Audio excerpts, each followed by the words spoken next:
Hello दोस्तों, save education channel पर आपका स्वागत है। आज हम उपसर्ग और प्रत्यय के क्वेश्चन देखेंगे जो पिछली परीक्षाओं के अंदर आए हुए हैं। उन सभी क्वेश्चनों को आज हम देखने वाले हैं। और आप है ना जो शेयर नहीं करते क्लासों को, क्या करें आप अधिक से अधिक शेयर करें। और आप सब्सक्राइब भी नहीं करते तो लाइक और सब्सक्राइब आप क्लासों को ज़रूर करें, जिससे क्या है कि आगे भी हम ऐसे ही एनर्जेटिक होकर आपके लिए क्लासें लेके आए। तो चलिए, आज का हमारा क्वेश्चन है कि किस शब्द में उपसर्ग नहीं है। यहाँ पर नहीं है पूछा है। कभी भी एग्जाम में ऐसे क्वेश्चन आए तो नहीं है कि गोला करना चाहिए या है उसके गोला करना चाहिए। ऐसे क्वेश्चन में हमें कन्फ्यूजन नहीं होता। तो किस शब्द में उपसर्ग नहीं है? अपवाद, अपधनवाद, प्राज्य, प्रधन अजय, प्रभाव, प्रधन भाव, ओढ़ना। ओढ़ना में नहीं है। यहाँ कौन सा उपसर्ग है? यहाँ पर अप उपसर्ग है, यहाँ पर प्र उपसर्ग है और यहाँ पर प्रधन अजय प्राज्य प्र उपसर्ग है। यहाँ पर इन तीनों में उपसर्ग है, लेकिन ओ अगर हम उपसर्ग करते हैं तो ढना का अर्थ नहीं निकलता, इसलिए यहाँ पर ओढ़ना हमारा आंसर हो जाएगा। उपसर्ग नहीं है पूछा है हमने, तीनों में उपसर्ग है तो क्या होगा? ओढ़ना। फिर है निम्नलिखित में से संयुक्त वाक्य का चयन कीजिए। यानी संयुक्त वाक्य कौन सा है? काम करो और जाओ। काम करो और जाओ। उसने गलत काम करके अपयश कमाया। यदि काम पूरा करोगे तो जुर्माना होगा। यदि काम पूरा करोगे तो जुर्माना होगा। पानी न बरसने पर सूखा पड़ जाएगा। ये दोनों किसके हैं? ये सरल वाक्य के अंदर आते हैं। और पूरा करोगे तो जुर्माना होगा, ये किस में जाएगा? ये मिस्र में जाएगा। ये किस में जाएगा? मिस्र में जाएगा। तो हमारा आंसर क्या होगा? आंसर है ए। फिर है राम ने कहा कि मैं घर जाऊंगा। घर जाऊंगा में कौन सा वाक्य है? यानी कौन सा वाक्य यहाँ पर बन रहा है कि राम ने कहा कि मैं घर जाऊंगा। क्या जाऊंगा? घर जाऊंगा। तो घर जाऊंगा में कौन सा है? संज्ञा उपवाक्य है। कौन सा उपवाक्य है? संज्ञा उपवाक्य है। फिर है काजू शब्द का संबंध किस भाषा से है? यानी काजू शब्द का किस भाषा से अर्थ है? यानी काजू शब्द कौन सी भाषा से लिया गया है? क्या जापानी से लिया गया है या चीनी से, फ्रांसीसी से या पुर्तगाली से? तो काजू शब्द कहाँ से लिया गया है? काजू शब्द पुर्तगालिन से लिया गया है। पुर्तगालिन भाषा से क्या शब्द लिया गया है? काजू। फिर है कौन सा शब्द तुर्की भाषा का नहीं है? कौन सी भाषा तुर्की भाषा का नहीं है? यानी हमें ऐसा शब्द देखना है कि और 3 ऑप्शन तुर्की के हो, बाकी एक नहीं हो। कौन सा है? पैगंबर, बेगम, बारूद और चेचक। ये बारूद, बेगम ये किसके हैं? ये तुर्की के अंदर है, क्योंकि तुर्क काल का जब यहाँ पर आक्रमण हुआ था तभी ऐसे शब्द आए थे। और ऐसे शब्द हम किसके मानते हैं? तुर्कों के मानते हैं। तो आंसर क्या होगा? पैगंबर। पैगंबर कौन सी भाषा का नहीं है? तुर्की भाषा का शब्द नहीं है। फिर है सुमित्रा में प्रत्यय होगा। यहाँ पर उपसर्ग पूछा गया था, यहाँ पर प्रत्यय पूछा गया है। यानी पीछे देखना है हमें कि उपसर्ग तो आगे लगता है और प्रत्यय पीछे लगता है। सुमित्रा में कौन सा प्रत्यय होगा? आ प्रत्यय होगा, ए प्रत्यय होगा, इत्रा प्रत्यय होगा या त्रा प्रत्यय होगा? तो सुमित्रा में कौन सा प्रत्यय होगा?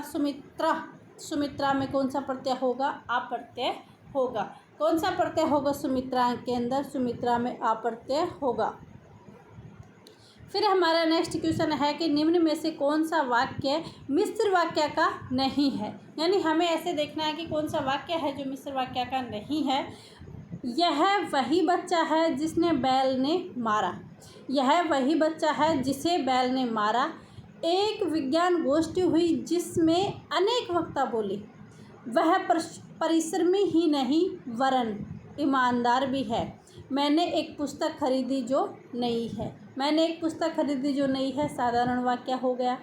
और यहाँ पर वह परिश्रमी ही नहीं वरन क्या है? वो ईमानदार भी है। तो परिश्रम ही नहीं बल्कि ईमानदार भी है। तो ये किसके बारे में बात की? एक ही बात में कही गई ना, तो ये किसका हो गया? मिश्र, वरना ये इसके अंदर आएगा। और यह है वही बच्चा है जिसे बैल ने मारा। यह विज्ञान गोष्ठी है जिसमें अनेक वक्ता बोले। ये किस में जाएगा? ये संयुक्त में चला जाएगा। इसका आंसर होगा सी। फिर है बहिर्मुखी शब्द में कौन सा उपवर्ग है? बही, बहिर, बहिर या बहिस। इसमें कौन सा शब्द उपवर्ग है? तो उपवर्ग कौन सा होगा? बहिस होगा। क्या होगा? बहिस होगा। फिर है किस शब्द में उपसर्ग नहीं हुआ है? ये अभी हमने ऊपर क्वेश्चन किया है, वापस से रिपीट हुआ है। क्या होगा? ओढ़ना। क्या शब्द होगा इसका? ओढ़ना इसका आंसर हो जाएगा।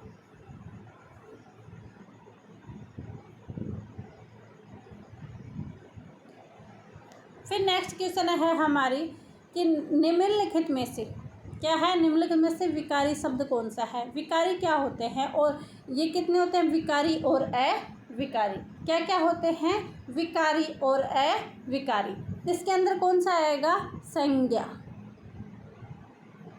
सर्वनाम।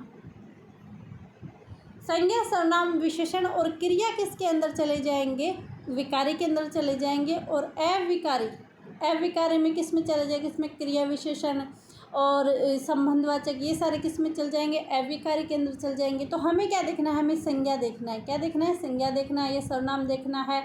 तो ये किस में जाएंगे? जैसे आज, आज संज्ञा, सर्वनाम, विशेषण या क्रिया में नहीं है, इधर भी नहीं है, परंतु भी नहीं है। क्या होगा? परंतु से निपात में। तो क्या होगा? लड़का। आंसर क्या होगा हमारा? लड़का। क्या होगा? लड़का। फिर है निम्नलिखित में से संकर शब्द कौन सा है? संकर यानी दो भाषाओं के शब्द मिलकर कौन सा शब्द का निर्माण करते हैं? संकर का। जैसे देसी विदेशी शब्द मिल जाए, तुर्की फारसी मिल जाए, तो ऐसे शब्द किस में जाएंगे? संकर शब्द में। आतिशबाजी, लफंगा, नारिकेल और चुगलखोर। तो संकर शब्द कौन सा है? चुगलखोर। कौन सा शब्द है? चुगल और खोर, दोनों अलग अलग शब्द है। तो क्या होगा? चुगलखोर। फिर है कहावत शब्द में प्रयुक्त प्रत्यय कौन सा है? यानी कहावत जो शब्द है उसमें हमें क्या देखना है? प्रत्यय देखना है। तो कह, इसमें क्या है? कह तो इसमें मूल शब्द है। और क्या होगा? आवत। कह धन आवत। क्या होगा? कह धन आवत। कह धन आवत। तो कह तो मूल शब्द है, तो आवत क्या होगा? इसमें प्रत्यय हो गया। तो आंसर हमारा किसकी तरफ जाएगा? डी की तरफ। कह यहाँ पर मूल शब्द है। फिर है परा उपसर्ग का अर्थ क्या है? यानी परा उपसर्ग का अर्थ हमें देखना है। परा उपसर्ग का अर्थ क्या है? भीतर, उल्टा, बाहर या आसपास। परा यानी आसपास। क्या होगा? परा यानी उल्टा। परा यानी उल्टा होगा। परा का अर्थ क्या होगा? उल्टा। पराजय यानी अजय का उल्टा पराजय। और ऐसे काफ़ी शब्द आ जाते हैं पराजय से हमें। इसमें है निम्नलिखित में से संयुक्त वाक्य का चयन कीजिए। यानी संयुक्त वाक्य हमें देखना है। आप बताएं कि आपकी समस्या क्या है। यानी आप बताओ कि आपकी समस्या क्या है। मैं तुम्हारे हाथ का व्यापार करना चाहता हूँ। उसने खाना खाया और सो गया। परिश्रम करके सफलता प्राप्त करो। तो हमें क्या देखना है? संयुक्त वाक्य देखना है। तो इसमें क्या होगा? उसने खाना खाया और सो गया। तो और ये शब्द जो जुड़ते हैं वो किस में जाते हैं? संयुक्त। परंतु ये किस में जाएगा? संयुक्त में जाएगा। तो इसका क्या होगा? आंसर सी होगा। फिर है इनमें से क्या उपसर्ग नहीं है? इसमें कौन सा उपसर्ग नहीं है? अ उपसर्ग होता है, प्रति उपसर्ग भी होता है। फिर है चिर उपसर्ग, चिर उपसर्ग भी होता है। चिरायु, चिराकाल, ऐसे काफ़ी शब्द आते हैं। इका नहीं होता। इका उपसर्ग नहीं होता, प्रत्यय जरूर होता है। इका क्या होगा? उपसर्ग नहीं, प्रत्यय होता है। तो ये हमारा आंसर हो जाएगा। फिर हमारा नेक्स्ट देखना है क्वेश्चन। ये सारे शब्द क्वेश्चन हमें अगर अच्छे से पढ़ लेते हैं तो आंसर भी हमारा अच्छे से आ जाता है। फिर है परिणामवाचक क्रिया विशेषण वाक्य से चिन्हित कीजिए। यानी कौन सा परिणामवाचक है।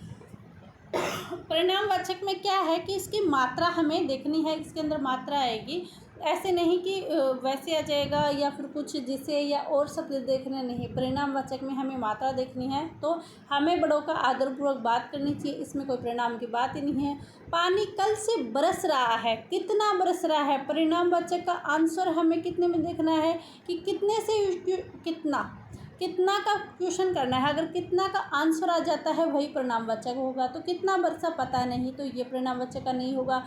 रात को कम खाना खाया। क्या खाया? कम खाना खाया। चिड़िया को बाहर मारे जाने का डर है। तो यहाँ पर हमें कितने का आंसर कौन सी लाइन में आ रहा है भाई, हमें कम खाना है, कितने का आंसर आ रहा है, तो इसका आंसर होगा सी। फिर है राम आम खाता है, वाच्य का कौन सा रूप है। यहाँ पर हमें देखना है कि कौन सा वाच्य, राम आम खाता है, खाने का काम कौन कर रहा है भाई, आम कर रहा है, जी नहीं, खाने का काम कौन कर रहा है, राम। तो राम क्या है, कर्ता, तो वाच्य क्या होगा, कर्तवाच्य। अगर ये क्रिया का प्रभाव कर्म पर पड़ता तो क्या होता, कर्मवाच्य होता, और यदि कर्ता का और भाववाचक का होता तो क्या होता, भाववाचक होता। ये शब्द आज हमने क्वेश्चन किए हैं उपसर्ग और प्रत्यय के अंदर। ऐसे ही आपको और भी क्लासें मिल जाएगी जिसके अंदर सभी एग्ज़ाम के आए हुए क्वेश्चन और सभी एग्ज़ाम्स के लिए इम्पोर्टेंट है, जो भी हिंदी ग्रामर के क्वेश्चन पूछे जाते हैं उनके लिए। तो आप सभी जिसने ये क्लास देख रहे हो और चैनल सब्सक्राइबर नहीं किया है तो चैनल को सब्सक्राइब ज़रूर कीजिए, लाइक कीजिए और अधिक से अधिक शेयर कीजिए। आप सभी का धन्यवाद, थैंक यू।